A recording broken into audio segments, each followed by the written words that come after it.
بسم اللہ الرحمن الرحیم۔ السلام علیکم ورحمۃ اللہ وبرکاتہ۔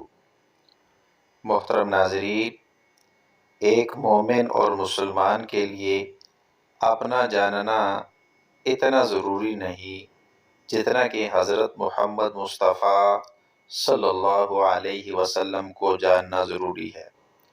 جو شخص آپ صلی اللہ علیہ وسلم کو نہیں جانتا، وہ اپنے اسلام اور ایمان کو کیسے جان سکتا ہے؟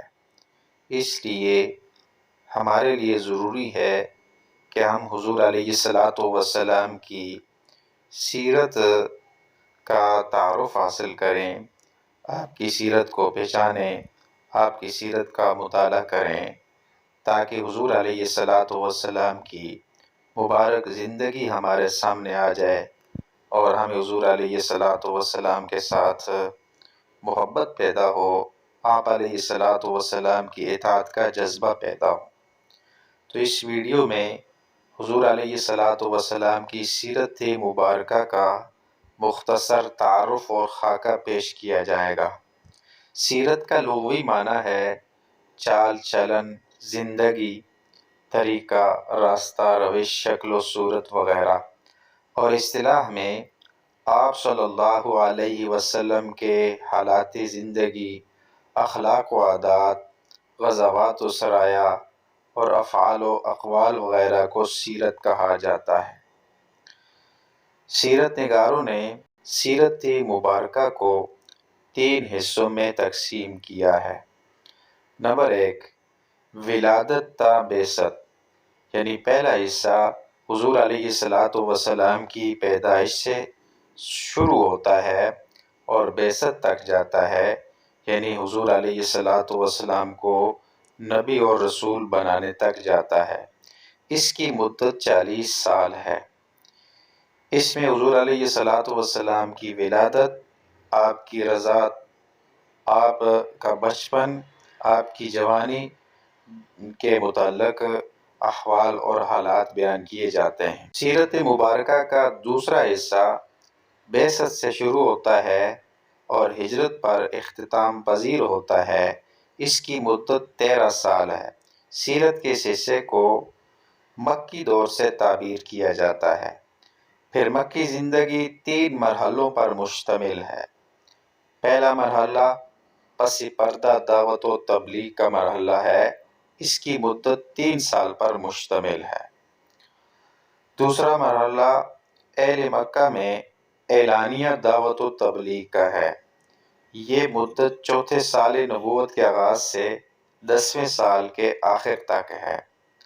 تیسرا مرحلہ مکہ کے باہر اسلام کی دعوت کا ہے۔ اس کی مدت 10ویں سال کے آخر سے ہجرت مدینہ تک ہے۔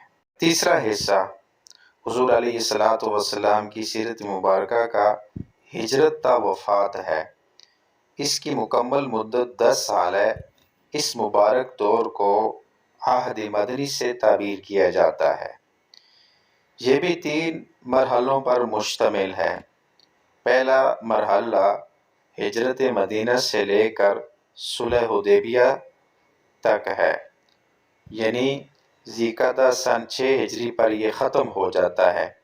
اس زمانے میں مدینہ پاک میں فتنے برپا کیے گئے، اندر سے رکاوٹیں کھڑی کی گئیں، باہر سے دشمنوں نے مختلف حملے کیے، بڑی بڑی جنگیں لڑی گئیں۔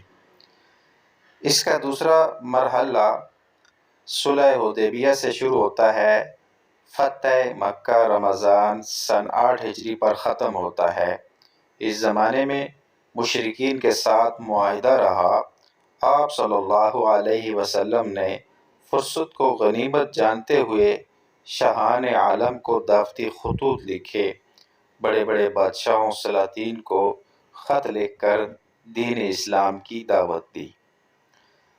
مدنی دور کا جو تیسرا مرحلہ ہے وہ سن 8 ہجری فتح مکہ سے شروع ہوتا ہے اور ربیع الاول کے اخیر سن 11 ہجری حضور علیہ السلام کی وفات پر ختم ہوتا ہے۔ یہ وہ زمانہ ہے جس میں لوگ فوج در فوج اسلام میں داخل ہوئے، بڑے بڑے وفود کی صورت میں حلقہ بگوش اسلام ہوئے، اور اسی کے متعلق قرآن پاک کی سورہ نصر میں فرمایا وَرَأَيْتَ النَّاسَ يَدْخُلُونَ فِي دِينِ اللَّهِ أَفْوَاجًا، اور آپ دیکھیں گے لوگوں کو کہ جو اللہ کے دین میں فوج در فوج داخل ہوں گے۔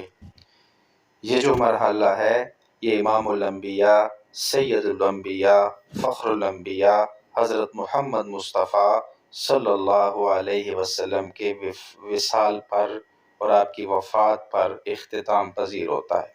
اللہ سے دعا ہے کہ اللہ تعالیٰ حضور علیہ السلام کی سیرت کو سمجھنے، یاد رکھنے، اپنانے کی توفیق عطا فرمائے۔